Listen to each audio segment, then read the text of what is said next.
It's still Friday, February 12th, 2021. Just got back. Um, had a good Friday night meeting. I guess the topic was mostly about selfishness and self-centeredness.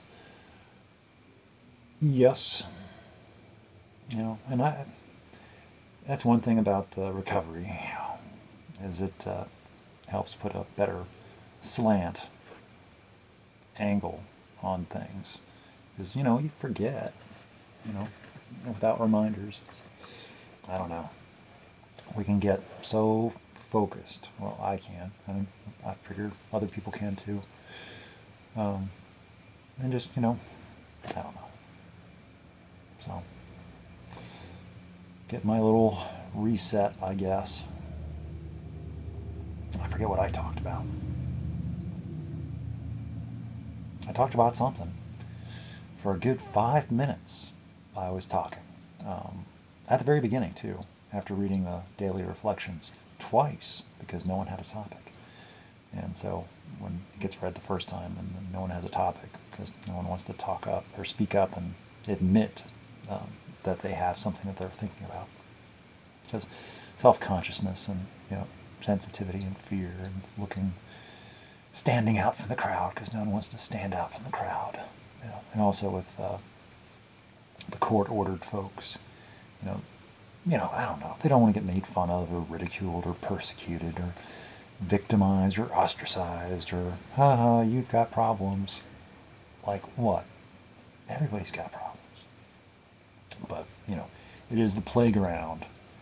Playground rules, kindergarten kind of stuff. There's bullying and there's cliques, little ones, but you can tell they're there. And I don't even know. Like I'm pretty sure I'm not in a clique. I mean, the only clique I'm in is, it's like I show up. I go there alone, not expecting really to see anyone in particular, and I leave alone. I just come and go as I please, and I don't. If I'm not there, it doesn't matter. If I am there, it doesn't matter. Life, yeah. So it's like it's nice when I'm there. People appreciate it, but it's not like anything's dependent on me being there for it to function. It's helpful because there's so many people that just don't talk. There's probably at least 30 people there, and only about 6 people spoke for any length of time, which is it's enough. But, I spoke twice. And the second time was about talking. About one of my favorite things about recovery is finding a voice, having a voice, using it, learning to articulate, and just being okay with it. And people can think whatever they're going to think because they're going to think it anyway, just like how they believe. I can't change anybody's belief. If they want it, they're going to believe what they want to, whatever's easiest for them, whatever makes the most sense in the face of whatever evidence they have. So it's not up to me to save anybody, and it's not up to me to help anybody. They gotta want to help themselves and want to save themselves, and whatever that means for them, depending on the nature of the situation or the troubles that they're in. So, because I don't have anybody else's answers. That's the most important thing. I do not know. I don't know how to help you. I don't have your answers. I am going to say a bunch of stuff, a lot of stuff. And if any of that makes sense or resonates, or people, I don't really like that word anymore. I think I've just heard it too many times. Resonates. But if any of it means anything and it helps, great. But I won't know. I won't know what it was that I said. So it's like, I just say a lot of stuff. That's the trick, is I say a lot. And then something means something, and then But I don't know what it is that helps. You know, it's like I just throw out a lot of stuff. It is, because I've talked about it before. It is like cold reading, just like that psychic stuff, that that fraud John Edwards did on that one show back in the 90s. Uh, I can't remember what the name of it was, but it turned out, it's the same old trick that people have been doing for, a long time. I don't know when it started, but probably at least through a couple millennia. People have been using different varieties and versions of it, but it came to be known later in the 20th century as a cold reading. And you just throw out a lot of vague descriptions, and somebody's going to key on to it, and it means something to them, and then the whole process, and you can lead somebody down, and they will think that you're speaking directly to them, and getting into their head, and you can make a prediction. And yeah, that whole thing. It's really manipulative, and it is an evil thing. And John Edwards, he had a lot of skeptics for the longest time, and he stood behind his craft and his work, and I think he believed it himself. And and he wrote books, and he had a TV show, and he convinced a lot of people to believe in him, to give him money, fame, popularity, so he could afford nice things. And I don't know what he wanted. I guess he got what he wanted: popularity and money, and people thought well of him, I guess. But then it all, of course, in the end, turned out to be a fraud, and he admitted. I think he did admit it. I don't remember. I didn't really follow it. This is a long time ago. But anyway, it relates only to me because, that's what he did, is he just threw out, vague information, and as soon as somebody picked up on it, then he started, I don't know, doing like a psychic reading thing on them or something. So, anyway, so I'm relating it to myself, because that's kind of what I'm doing, is I'm just throwing out a lot of information, and into a room filled with people, and it's going to mean something to somebody. Except in this case, no one's going to talk up.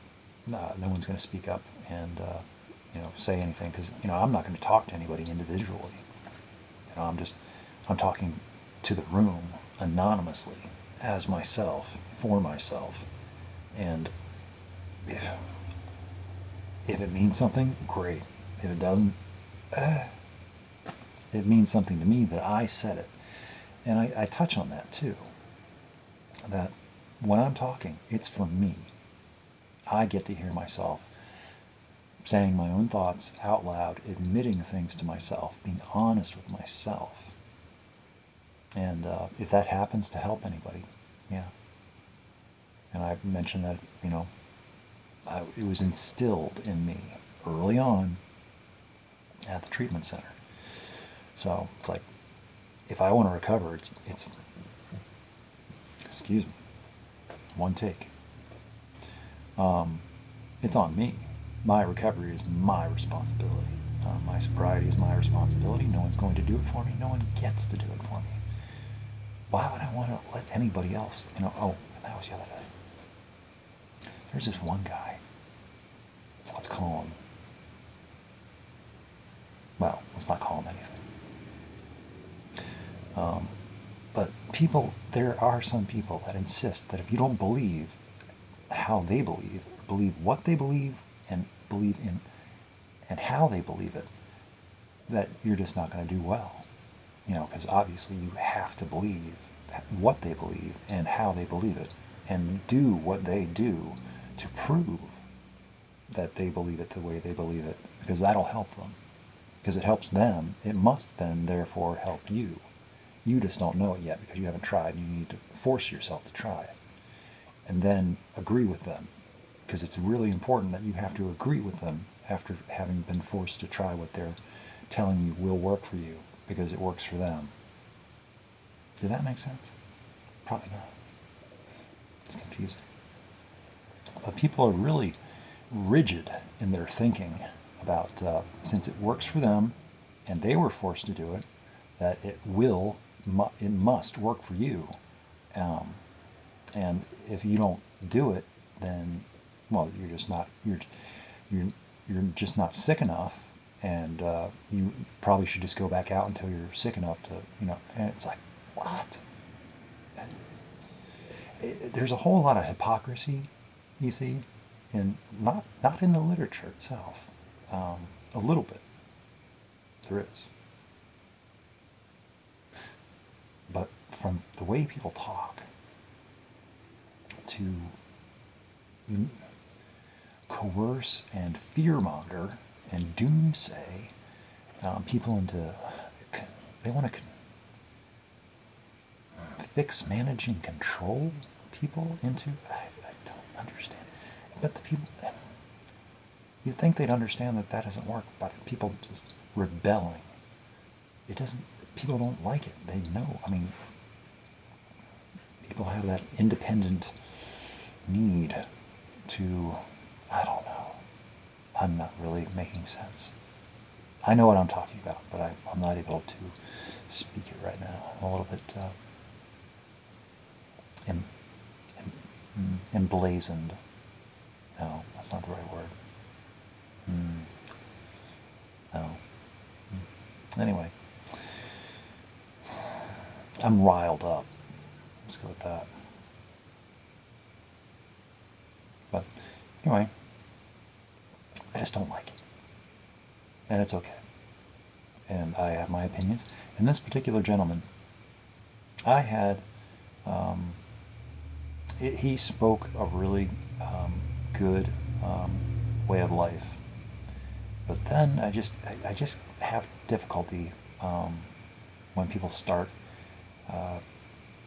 telling and preaching that their way of living is then therefore how you should live your life, because it works for them, so then it should work. And they don't mean it like that, but that's how it comes across when they talk. To me, it does. Of course, that might just be me, obviously. Dang it. I forget that sometimes. I interpret things differently.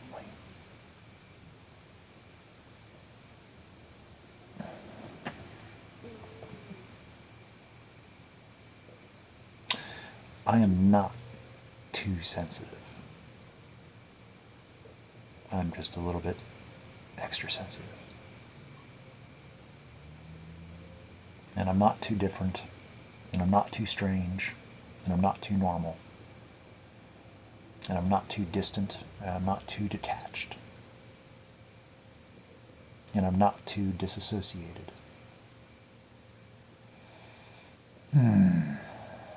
I might be a little bit compartmentalized, though. That's the way my thinking is.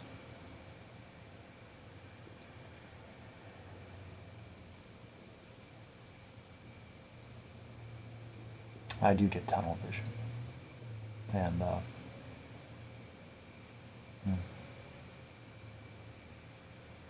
so I was thinking about that too. I was like, the whole selfishness and self-centeredness. But I think I've written it pretty well, my thoughts. This shouldn't be seen.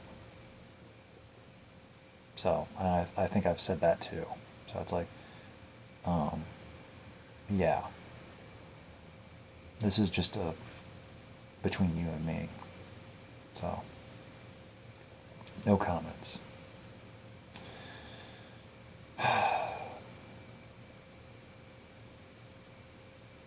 So I still like doing this.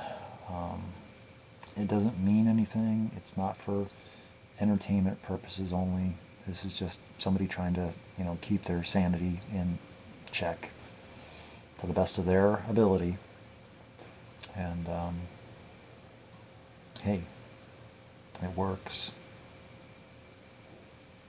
for this one.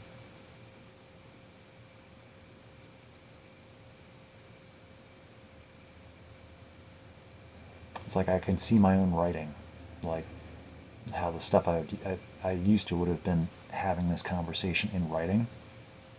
And I still will, sometimes, but I like this also. Um, but the things that I used to write, that I'd be physically doing, like Shakes Head itself, and it's like, now I can actually Shakes Head itself, instead of having to write, because I would write Shakes Head itself. And it's like, what does that even look like? What does that mean? I could see. So that's what I meant. I'm just kind of like, or face palm. Yeah. So, sorry, not sorry. I don't like that.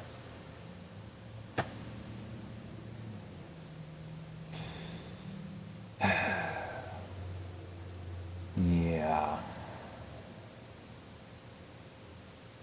So, I think, in general, as it is,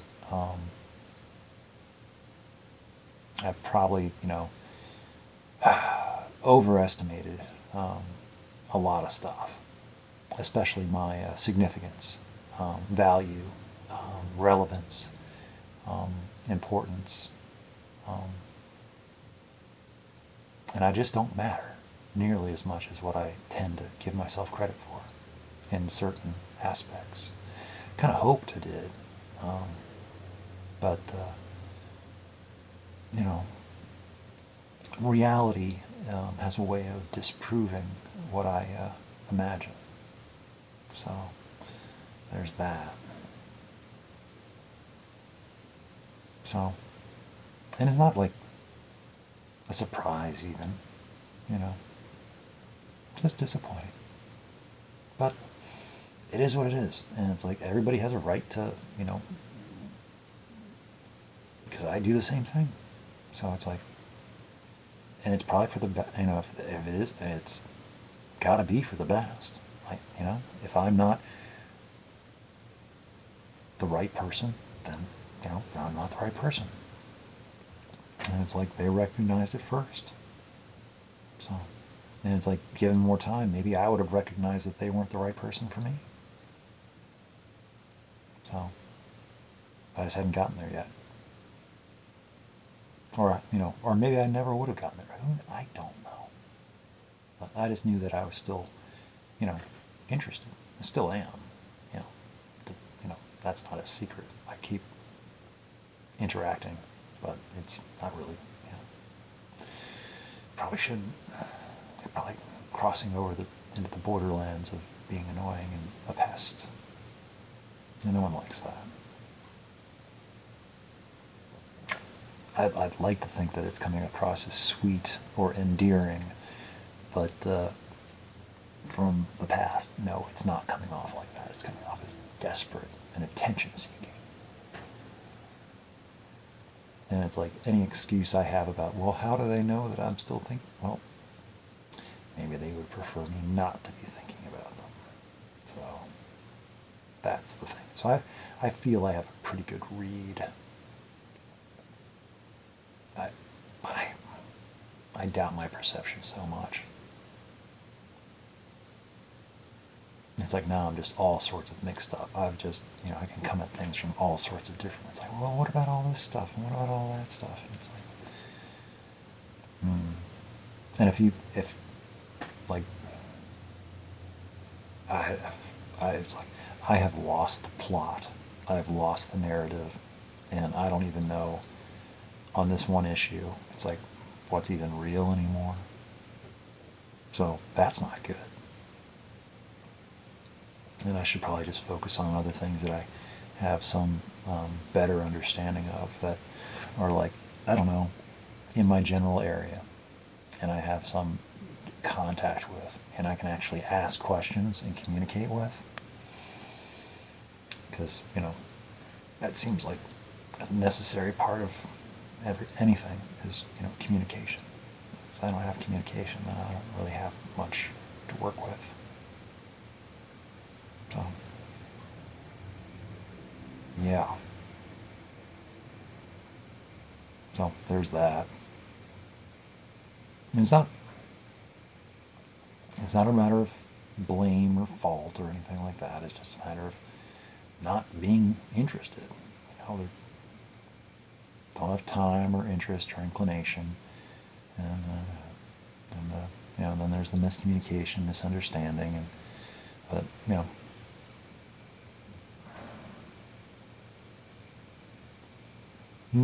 well, I don't know. Somewhere amidst all these and in my writing, it's all there. That's one of the beauties of all of this, is that I don't have to remember all of it, because it's just recorded, and if I want to look at it, it's there. But anyway, I'm just rambling. Yeah. So.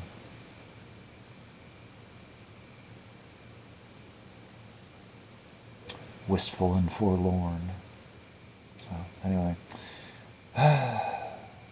anyway, I should go. So anyway.